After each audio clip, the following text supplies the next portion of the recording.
The middle class didn't collapse overnight. It was hollowed out, piece by piece, while everyone cheered the numbers on TV. In 1971, 61% of Americans lived in solid middle-class households. By 2023, that number had dropped to just 51%. Their share of total national income fell even harder, from 62% down to 43%. Meet David, a 47-year-old engineer in Ohio. He earns 40% more than his father did at the same age, adjusted for inflation. Yet after taxes, housing, and healthcare, he has less real purchasing power and more debt than his parents ever carried. How is that possible? Because while you were told to work harder and everything would be fine, a silent mechanism was quietly transferring wealth upward. Most people never saw it coming. In the next 25 minutes, I'm going to show you the core reasons with the numbers, the mechanisms, and the uncomfortable truths that mainstream commentary still refuses to touch. Stay until the end. Because once you understand how this game actually works, you'll never look at your paycheck, your savings, or your future the same way again. David isn't alone. In fact, his story is repeating in living rooms from Cleveland to Sacramento, from Chicago suburbs to small towns in Pennsylvania. Millions of college-educated professionals, engineers, teachers, accountants, and mid-level managers are waking up to the same quiet contradiction every single morning. They followed the exact script society promised would deliver stability: earn a degree, work 40 to 50 hours a week, avoid flashy spending, and save what you can. Yet, instead of building greater security than their parents, many now face higher debt loads, stagnant real savings, and a growing sense that the ground beneath their feet is slowly giving way. Let's look at the cold, documented numbers. According to the Pew Research Center's long-term tracking of U.S. Census and Federal Reserve data, in 1971, 61% of American adults lived in middle-class households. By 2023, that figure had fallen to just 51%. Even more revealing, the middle class's share of total national household income dropped sharply from 62% in 1970 to only 43% by 2022. At the same time, the actual value created by workers exploded. From 1,979 through the third quarter of 2025, U.S. labor productivity rose by approximately 92%, according to the Economic Policy Institute. Yet real hourly compensation for the median worker increased by only 33% over that same 4-6-year period. That 5-9 percentage point gap isn't a statistical glitch. It represents roughly $2 trillion every single year that never reach the paychecks of the people who generated the value. Most mainstream financial voices will quickly blame globalization, automation, or personal responsibility. They stop at the surface because digging deeper exposes uncomfortable truths about how money and power actually move in modern economies. In the next 25 minutes, we're not here to offer another feel-good productivity lecture or recycled advice about budgeting better. We're going to examine the structural mechanisms that have been quietly reshaping wealth distribution since the early 1970s. The broken connection between what you produce and what you actually keep, the way new money is created and distributed, and the 3 silent cost traps that turn decades of hard work into lifelong financial exhaustion. No hype, no conspiracy theories, just the documented reality that explains why millions feel they're running faster and faster just to stay in the same place, or worse, falling behind. By the end of this video, you'll have a much clearer map of what's really happening to your time, your effort, and your future wealth. Let's go straight to the heart of the contradiction. For nearly 3 decades after World War II, something remarkable happened in the American economy. Productivity and real wages rose almost in lockstep. As workers produced more, they actually took home more in real terms. That was the unwritten social contract. Work harder, live better. Then the link broke. From 1,979 through the third quarter of 2025, according to the Economic Policy Institute, U.S. labor productivity increased by approximately 92%. That means the average worker today creates nearly twice as much economic value per hour as a worker in 1979. Yet real hourly compensation for the typical median worker rose by only 33% over that same 4-6-year period. Read that again? You are producing almost twice the value, but you are receiving less than half the proportional reward your parents' generation received for similar effort. Even more telling is what happened to labor's overall share of national income. In 1980, wages and benefits accounted for about 58% of U.S. national income. By 2025, that share had fallen to just 51.4%. The missing portion, roughly $2 trillion every single year, has been redirected elsewhere. Where did it go? A large part flowed straight to corporate profits in the top 1%. Data from the Economic Policy Institute shows that from 1979 to 2022, the top 1% captured 38% of all income growth, while the bottom 90% received only 29%. Let me put this in human terms with another real example. Take Sarah, a 2-year-old marketing manager in Atlanta. She earns $92,000 a year, roughly 45% more than her father earned at the same age, adjusted for inflation. On paper, she looks successful. She has a college degree, drives a decent car, and lives in a respectable neighborhood. But after taxes, mortgage, health insurance premiums, and rising grocery and utility bills, Sarah has less disposable income and far higher debt than her parents did at her age. Her retirement savings are growing slower, and the idea of buying a home like the one she grew up in now feels impossible without taking on massive leverage. This is not because Sarah is irresponsible. It is because the rules changed while everyone was still playing by the old ones. Most financial media will tell you this gap is simply the natural result of technological progress, global competition, or the decline of unions. Those factors played a role, but they do not explain the full picture. They conveniently ignore the policy decisions and monetary mechanisms that began accelerating in the early 1970s decisions that quietly decoupled effort from reward. If the old relationship between productivity and wages had remained intact, the typical American worker today would be earning roughly an additional $12,000 to $15,000 per year in real terms. That is not pocket change. For many families, that difference would mean the ability to save for college without heavy student loans, pay down debt faster, or simply breathe without the constant low-level financial anxiety that has become normal. Instead, we are told to celebrate record corporate profits and all-time high stock markets as proof that the economy is doing great, while the very people creating that value see their slice of the pie steadily shrink. This broken promise is only the first layer, because once wages stopped keeping pace with productivity, something else had to fill the gap. And that something else introduced an even more powerful and invisible force, the way new money is created and who gets it first. That is exactly where we are heading next. Once wages stopped keeping pace with productivity, the system needed something to fill the growing gap. That something was debt and newly created money. And this is where the next layer of the silent erosion begins. Most people think inflation is simple. Prices go up, your money buys less. But the real story is far more unequal. Not all dollars are created equal, and not everyone receives them at the same time. This is known as the Cantillon effect, named after the 18th century economist Richard Cantillon. In simple terms, when new money enters the economy, it doesn't spread evenly like rain. It flows first to those closest to the source, large banks, major financial institutions, hedge funds, and asset owners. They get the new money before prices have adjusted upward. They can buy stocks, real estate, bonds, and other assets at yesterday's prices. By the time that money trickles down to the rest of us through higher wages or consumer spending, prices have already risen. The early recipients win, the late recipients lose purchasing power. Let's make this concrete with what actually happened in recent decades. After the 2008 financial crisis, the Federal Reserve launched multiple rounds of quantitative easing. They created trillions of new dollars electronically and used them to buy government bonds and mortgage-backed securities directly from banks and large investors. Those institutions then used the fresh capital to purchase stocks and real estate. Asset prices surged. The S&P 500 recovered and then soared to new records.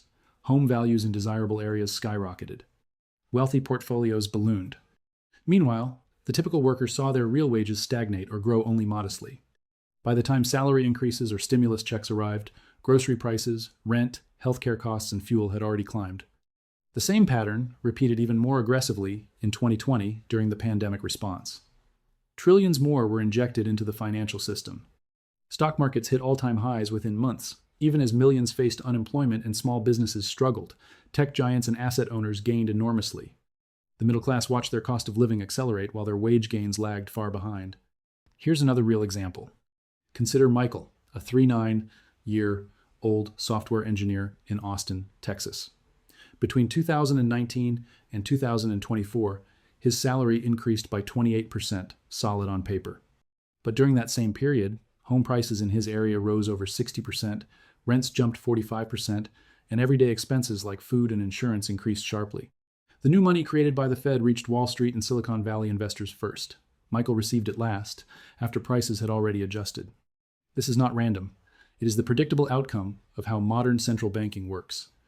When the Federal Reserve expands the money supply through asset purchases, the benefits concentrate at the top of the financial pyramid. The costs higher asset prices and eventual consumer price inflation are distributed across the broader population. Mainstream commentary often celebrates rising stock markets and wealth effects as proof the economy is healthy. What they rarely mention is that much of this wealth is simply the result of money being redirected toward those who already own assets, while those who rely primarily on labor see their real standard of living quietly erode. The Cantillon effect explains why you can have record corporate profits, booming asset prices, and headlines about economic recovery, all while millions of hardworking middle-class families feel they are falling further behind despite working more productively than ever. This monetary mechanism didn't just happen in isolation. It combined with the broken productivity pay link we discussed earlier to create a perfect silent transfer of wealth upward. But the erosion doesn't stop at wages and new money. There are 3 specific cost traps that have tightened around the middle class over the past 5 decades, turning decades of effort into permanent financial pressure. We'll examine those traps in detail next. While the broken productivity wage link and the Cantillon effect quietly redirected wealth upward, 3 specific cost traps have tightened around the middle class like invisible chains. These traps did not happen by accident. They are the direct result of the same systemic shifts we've been examining. The first trap is housing. For most of the post-war period, the cost of shelter rose roughly in line with wages. That changed dramatically after the 1970s.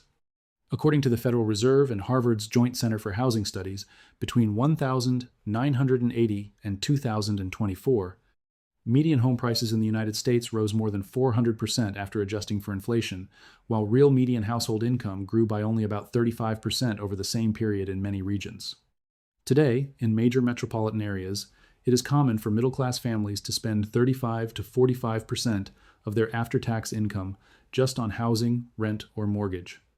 That is a level once associated with low-income households. The dream of owning a home similar to the one their parents bought on a single income has become financially out of reach for many, without taking on massive debt or moving to lower opportunity areas. The second trap is the exploding cost of healthcare and education, 2 sectors that were once pathways to greater security but have now become lifelong financial burdens. Healthcare costs have risen at more than twice the rate of general inflation for decades. A single serious medical event, even with insurance, can wipe out years of savings. At the same time, the price of a 4-year college degree has increased over 180% since 1980, after inflation, according to the College Board. Many middle-class parents now face the choice between saddling their children with heavy student debt or dramatically lowering their own retirement expectations. These 2 sectors share a common feature: heavy government involvement, restricted supply, and third-party payment systems that remove normal market price discipline. The result is costs that grow far faster than wages, forcing families deeper into debt just to maintain what previous generations took for granted. The third and perhaps most insidious trap is debt itself used as a substitute for real income growth. When wages no longer cover the rising cost of living, credit steps in to fill the gap. Credit cards, auto loans, student loans, and especially home equity lines of credit have become the invisible glue holding middle-class lifestyles together. Families are not becoming wealthier. They are simply borrowing more to maintain the appearance of stability. According to the Federal Reserve's Survey of Consumer Finances, total household debt in the United States reached record levels by 2025, with middle-income households carrying a disproportionately high burden relative to their income and assets. Many are now in a situation where they must keep working and borrowing indefinitely just to service the interest on past debts. Let's bring this home with one more example. Meet the Thompson family in Denver, Colorado. Both parents work full-time. He is a logistics supervisor, she is a registered nurse. Combined income, $135,000 a year. On paper, solidly middle class.